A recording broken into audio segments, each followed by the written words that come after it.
नमस्कार। आप सुन रहे हैं बोलती किताबें। दोस्तों, क्या आपने कभी सोचा है एक इंसान सिर्फ इसलिए अपनी जान गंवा सकता है क्योंकि वो गरीब है। प्रेमचंद की कलम से निकली सदगति कोई साधारण कहानी नहीं। यह एक करारी चोट है उस समाज पर जो इंसान को उसकी हैसियत से नहीं उसकी जाति से तोलता है। यह कहानी आपको झकझोर देगी, आपके अंदर के इंसान को एक बार फिर जगाएगी। तैयार हो जाइए प्रेमचंद की मार्मिक रचना सदगति के लिए। तो आइए सुनते हैं सदगति। दुखी चमार द्वार पर झाड़ू लगा रहा था और उसकी पत्नी झुरिया घर को गोबर से लीप रही थी। दोनों अपने अपने काम से फुर्सत पा चुके तो चमारिन ने कहा, तो जाके पंडित बाबा से कह आओ ना, ऐसा न हो कहीं चले जाएं। दुखी, हाँ जाता हूँ, लेकिन यह तो सोच बैठेंगे किस चीज पर। झुरिया, कहीं से खाट न मिल जाएगी, ठकुराने से मांग लाना। दुखी, तू तो कभी कभी ऐसी बातें कह देती है कि देह जल जाती है। ठकुराने वाले मुझे खटिया देंगे? आग तक तो घर से निकलती नहीं, खटिया देंगे। कैथाने में जाकर एक लोटा पानी मांगू तो न मिले, भला खटिया कौन देगा? हमारे उपले सेंठे भूसा लकड़ी थोड़े ही है कि जो चाहे उठा ले जाए। ला, अपनी खटोली धोकर रख दे, गर्मी के दिन तो है, उनके आते आते तक सूख जाएगी। छुरिया, वे हमारी खटोली पर बैठेंगे नहीं, देखते नहीं कितने नेम धर्म से रहते हैं। दुखी ने जरा चिंतित होकर कहा, हाँ यह बात तो है, महुआ के पत्ते तोड़कर एक पत्तल बना लूं तो ठीक हो जाए। पत्तल में बड़े बड़े आदमी खाते हैं, वो पवित्र है। ला तो डंडा, पत्ते तोड़ लूं। झुरिया, पत्तल मैं बना लूंगी, तुम जाओ, लेकिन हाँ उन्हें सीधा भी तो देना होगा। अपनी थाली में रख दूं? दुखी, कहीं ऐसा गजब न करना, नहीं तो सीधा भी जाए और थाली भी फूटे। बाबा थाली उठाकर पटक देंगे, उनको बड़ी जल्दी किरोध चढ़ जाता है। किरोध में तो वे पंडिताइन तक को छोड़ते नहीं। लड़के को तो ऐसा पीटा कि आज तक टूटा हाथ लिए फिरता है। पत्तल में ही सीधा दे देना, हाँ मुदा तू छूना मत। झुरी, गोड़ की लड़की को लेकर सा की दुकान से सब चीजें ले आना, सीधा भरपूर हो।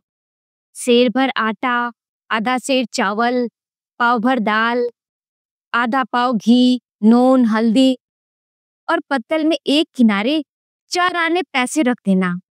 गोड़ की लड़की न मिले तो भुर्जिन के हाथ पैर जोड़कर ले जाना।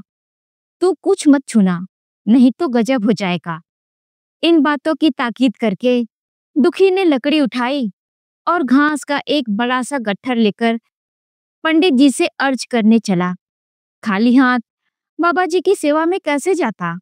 नजराने के लिए उसके पास घास के सिवा और क्या था?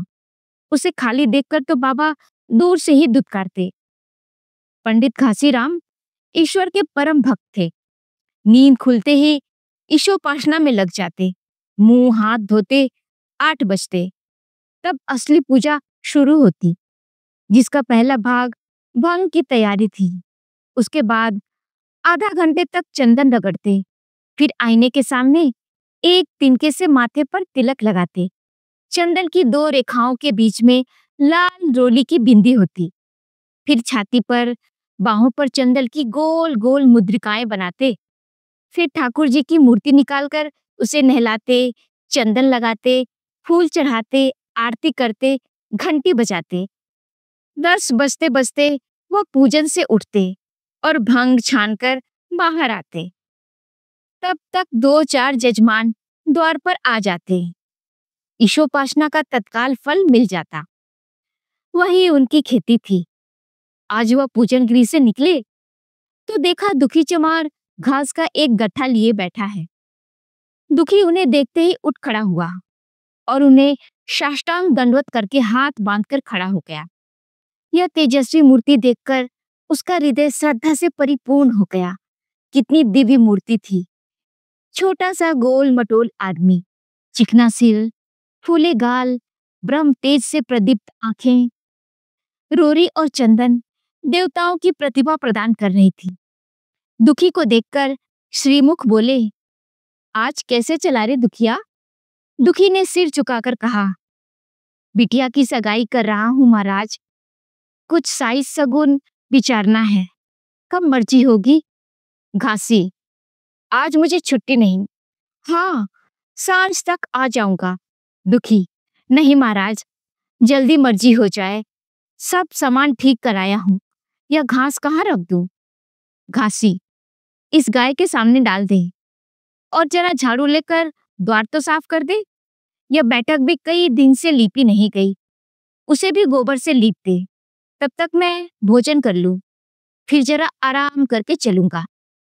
अरे हाँ, यह लकड़ी भी चीर देना। खलिहान में 4 खांसी भूसा पड़ा है, उसे भी उठा लाना और भुसौली में रख देना। दुखी फौरन हुक्म की तामील करने लगा। द्वार पर झाड़ू लगाई, बैठक को गोबर से लीपा। तब 12 बज गए। पंडित जी भोजन करने चले गए। दुखी ने सुबह से कुछ नहीं खाया था, उसे भी जोर की भूख लगी थी, पर वहां खाने को क्या धरा था? घर यहाँ से मील भर था, वहां खाने चला जाए तो पंडित जी बिगड़ जाएं। बेचारे ने भूख दबाई और लकड़ी फाड़ने लगा। लकड़ी की मोटी सी गांठ थी, जिस पर पहले कितने ही भक्तों ने अपना जोर आजमा लिया था। वह उसी दमखम के साथ लोहे से लोहा लेने के लिए तैयार थी। दुखी घास छीलकर बाजार ले जाता था। लकड़ी चीरने का उसे अभ्यास न था। घास उसके खुरपे के सामने सिर झुका देती थी। यहाँ कस कस कर कुल्हाड़ी का भरपूर हाथ लगाता, पर उस गांठ पर निशान तक न पड़ता था। कुल्हाड़ी उचट जाती। पसीने में तर था, हाँकता था, थककर बैठ जाता था, फिर उठता था। हाथ उठाए न उठते थे, पांव कांप रहे थे, कमर न सीधी होती थी, आंखों तले अंधेरा हो रहा था, सिर में चक्कर आ रहे थे, तितलियां उड़ रही थी, फिर भी अपना काम किए जाता था। अगर एक चिलम तम्बाकू पीने को मिल जाती तो शायद कुछ ताकत आती। उसने सोचा, यहाँ चिलम और तम्बाकू कहाँ मिलेगी?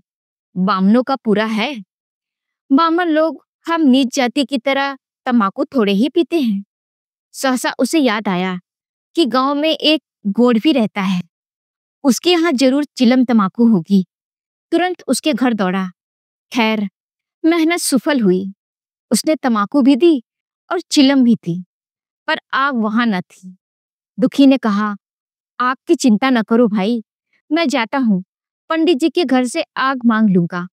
वहां तो अभी रसोई बन रही थी। यह कहता हुआ वह दोनों चीजें लेकर चला आया और पंडित जी के घर में बरौठे के द्वार पर खड़ा होकर बोला, मालिक, रच के आग मिल जाए तो चिलम पी ले। पंडित जी भोजन कर रहे थे। पंडिताइन ने पूछा, यह कौन आदमी आग मांग रहा है? पंडित, अरे वही ससुरा दुखिया चमार है। कहा है थोड़ी सी लकड़ी चीर दे। आग तो है, दे दो। पंडिताइन ने भवें चढ़ाकर कहा, तुम्हें तो जैसे पोथी पत्रों के फेर में धर्म करम किसी बात की सुधि ही नहीं रही। चमार हो, धोबी हो, पासी हो, मुंह उठाए घर में चला आए। हिंदू का घर न हुआ, कोई सराय हुआ। कह दो, कह दो दाढ़ी जार से चला जाए, नहीं तो इसी लुआठी से मुंह झुलस दूंगी। आग मांगने चले हैं। पंडित जी ने उसे समझाकर कहा, भीतर आ गया तो क्या हुआ? तुम्हारी कोई चीज तो नहीं छुई। धरती पवित्र है, जरा सी आग दे क्यों नहीं देती? काम तो हमारा ही कर रहा है। कोई लोनिया यही लकड़ी फाड़ता तो कम से कम 4 आने लेता। पंडिताइन ने गरज कर कहा, वह घर में आया क्यों? पंडित ने हार कर कहा, ससुरे का अभागा था। और क्या? पंडिताइन, अच्छा इस बखत तो आग दिए देती हूँ, लेकिन फिर जो इस तरह घर में आएगा तो उसका मुंह ही जला दूंगी। दुखी के कानों में इन बातों की भनक पड़ रही थी। पछता रहा था। नाहक आया। सच तो कहती है, पंडित के घर में चमार कैसे चला आए? बड़े पवित्र होते हैं यह लोग, तभी तो संसार पूछता है, तभी तो इतना मान है। घर चमार थोड़े ही हैं, इस गांव में बूढ़ा हो गया, मगर मुझे इतनी अकल भी न आई। इसलिए जब पंडिताइन आग लेकर निकली तो वह मानो स्वर्ग का वरदान पा गया। दोनों हाथ जोड़कर जमीन पर माथा टेकता हुआ बोला, पड़ाइन माता, मुझसे बड़ी भूल हुई कि घर में चला आया। चमार की अकल ही तो ठहरी। इतने मूर्ख न होते तो लात क्यों खाते। पंडिताइन चिमटे से पकड़कर आग लाई थी। 5 हाथ की दूरी से घूंघट की आड़ से दुखी की तरफ आग फेंकी। आग की बड़ी सी चिंगारी दुखी के सिर पर पड़ गई। जल्दी से पीछे हटकर सिर के झोंटे देने लगा। उसने मन में कहा, यह एक पवित्र ब्राह्मण के घर को अपवित्र कर देने का फल है। भगवान ने कितनी जल्दी फल दे दिया। इसी से तो संसार पंडितों से डरता है और सबके रुपए मारे जाते हैं। बामन के रुपए भला कोई मार तो ले, घर भर का सत्यानाश हो जाए। पांव गल गल कर गिरने लगे। बाहर आकर उसने चिलम पी और फिर कुल्हाड़ी लेकर जुट गया। खट खट की आवाजें आने लगी। उस पर आग पड़ गई तो पंडिताइन को उस पर कुछ दया आ गई। पंडित जी भोजन करके उठे तो बोली, इस चमरवा को कुछ खाने को दे दो, बेचारा कब से काम कर रहा है, भूखा होगा। पंडित जी ने इस प्रस्ताव को व्यवहारिक क्षेत्र से दूर समझकर पूछा, रोटियां हैं? पंडिताइन, 2-4 बच जाएंगी। पंडित, 2-4 रोटियों में क्या होगा, चमार है, कम से कम सेर भर चढ़ा जाएगा। पंडिताइन कानों पर हाथ रखकर बोली, अरे बाप रे, शेर भर, फिर तो रहने दो। पंडित जी ने अब शेर बनकर कहा, कुछ भूसी चोकर हो तो आटे में मिलाकर 2 लिट्ठा ठोंक दो, साले का पेट भर जाएगा। पतली रोटियों से इन नीचों का पेट नहीं भरता, इन्हें तो जुआर का लिट्टा चाहिए। पंडिताइन ने कहा, अब जाने भी तो, धूप में कौन मरे। दुखी ने चिलम पीकर फिर कुल्हाड़ी संभाली। दम लेने से जरा हाथों में ताकत आ गई थी। कोई आधा घंटे तक फिर कुल्हाड़ी चलाता रहा, फिर बेदम होकर वहीं सिर पकड़ के बैठ गया। इतने में वही गोड आ गया। बोला, क्यों जान देते हो बूढ़े दादा, तुम्हारे फाड़े से यह गांठ न फटेगी, नाहक हलकान होते हो।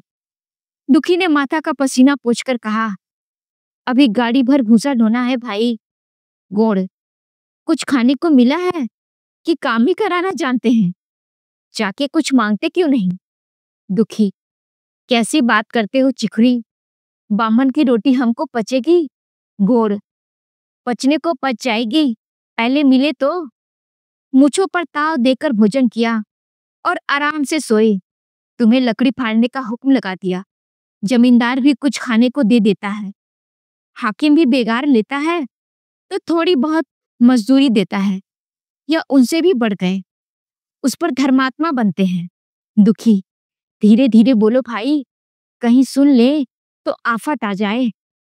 यह कहकर दुखी फिर संभल पड़ा और कुल्हाड़ी की चोट मारने लगा। चिखुरी को उस पर दया आ गई। आकर कुल्हाड़ी उसके हाथ से छीन ली और कोई आधा घंटे खूब कस कस कर कुल्हाड़ी चलाई, पर गांठ में एक दरार भी न पड़ी। तब उसने कुल्हाड़ी फेंक दी और यह कहकर चला गया, तुम्हारे फाड़े यह न फटेगी, जान भले ही निकल जाए। दुखी सोचने लगा, बाबा ने यह गांठ कहाँ रख छोड़ी थी कि फाड़े नहीं फटती, कहीं दरार तक तो नहीं पड़ती।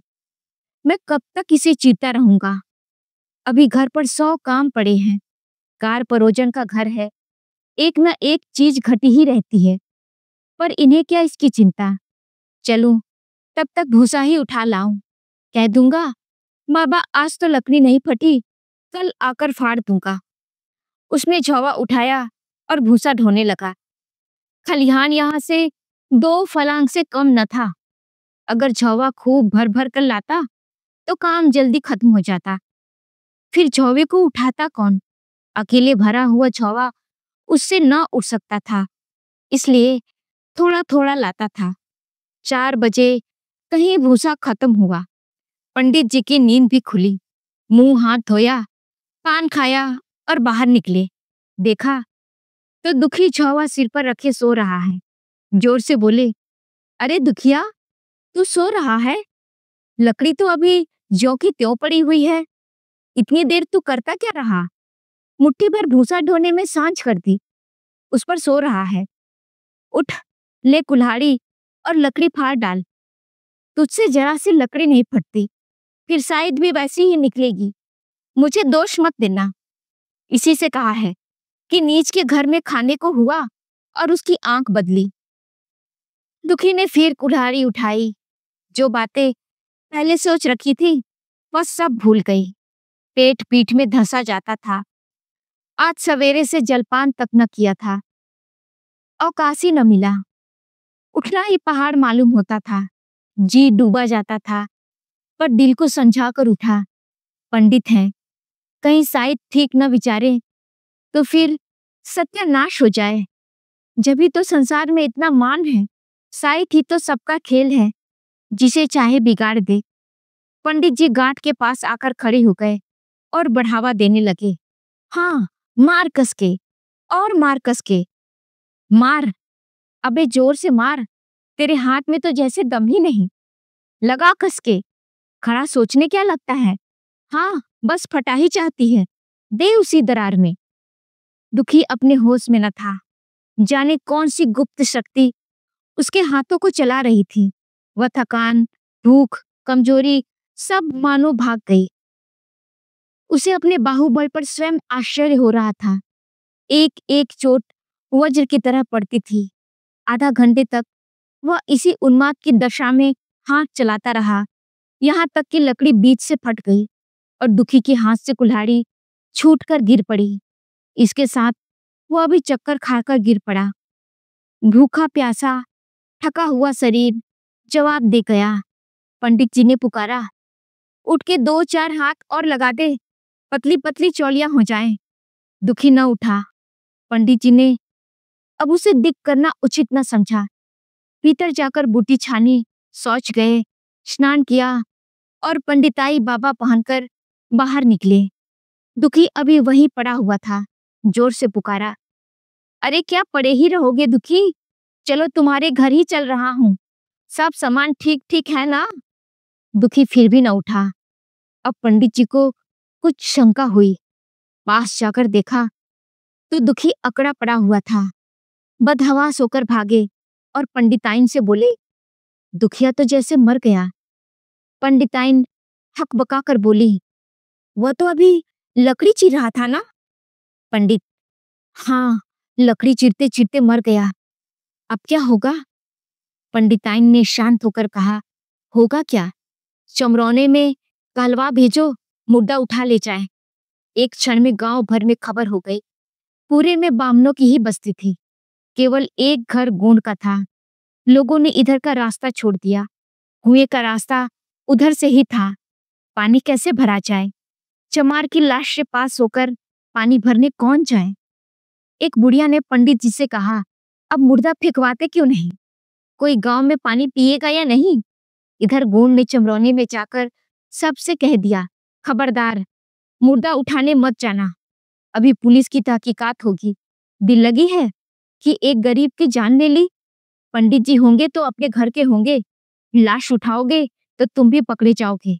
इसके बाद ही पंडित जी पहुंचे, पर चमरौने का कोई आदमी लाश उठाने को तैयार न हुआ। हाँ, दुखी की स्त्री और कन्या दोनों हाय हाय करती वहां चली और पंडित जी के द्वार पर आकर सिर पीट पीट कर रोने लगी। उसके साथ 10-5 और चमारिनें थीं। कोई रोती थी, कोई समझाती थी, पर एक भी चमार न था। पंडित जी ने चमारों को बहुत धमकाया, समझाया, मिन्नत की, पर चमारों के दिल पर पुलिस का रोब छाया हुआ था। एक भी न मिनका। आखिर निराश होकर लौट आए। आधी रात तक रोना पीटना जारी रहा। देवताओं का सोना मुश्किल हो गया, पर लाश उठाने कोई चमार न आया। और बामन चमार की लाश कैसे उठाते? भला ऐसे किसी शास्त्र पुराण में लिखा है? कहीं कोई दिखा दे। पंडिताइन ने झुंझलाकर कहा, इन डाइनों ने तो खोपड़ी चाट डाली। सबों का गला भी नहीं पकता। पंडित ने कहा, रोने दो चुड़ैलों को, कब तक रोएंगी? जीता था तो कोई बात तक न पूछता था, मर गया तो कोलाहल मचाने के लिए सब के सब आप पहुंची। पंडिताइन, चमार का रोना मनहूस है। पंडित, हाँ बहुत मनहूस। पंडिताइन, अभी से दुर्गंध उठने लगी। पंडित, चमार था ससुरा की नहीं? साध असाध किसी का विचार है इन सबों को? पंडिताइन, इन सबों को घिन भी नहीं लगती। पंडित, भ्रष्ट हैं सब। रात तो किसी तरह कटी, मगर सवेरे भी कोई चमार न आया। चमारी ने भी रो पीट कर चली गई। दुर्गंध दूर दूर तक फैलने लगी। पंडित जी ने एक रस्सी निकाली, उसका फंदा बनाकर मुर्दे के पैर में डाला और फंदे को खींचकर कस दिया। अभी कुछ कुछ धुंधला था। पंडित जी ने रस्सी पकड़कर लाश को घसीटना शुरू किया और गांव के बाहर घसीट कर ले गए। वहां से आकर तुरंत स्नान किया, दुर्गा पाठ पढ़ा और घर में गंगा जल छिड़का। उधर दुखी की लाश को खेत में गीदड़ और गिद्ध, कुत्ते और कौवे नोच रहे थे। यही जीवन पर्यंत की भक्ति, सेवा और निष्ठा का पुरस्कार था। दोस्तों, कहानी यहीं पर समाप्त होती है। कहानी आपको कैसी लगी कमेंट में जरूर लिखिएगा। मिलते हैं अगली कहानी के साथ। तब तक के लिए दीजिए इजाजत। नमस्कार।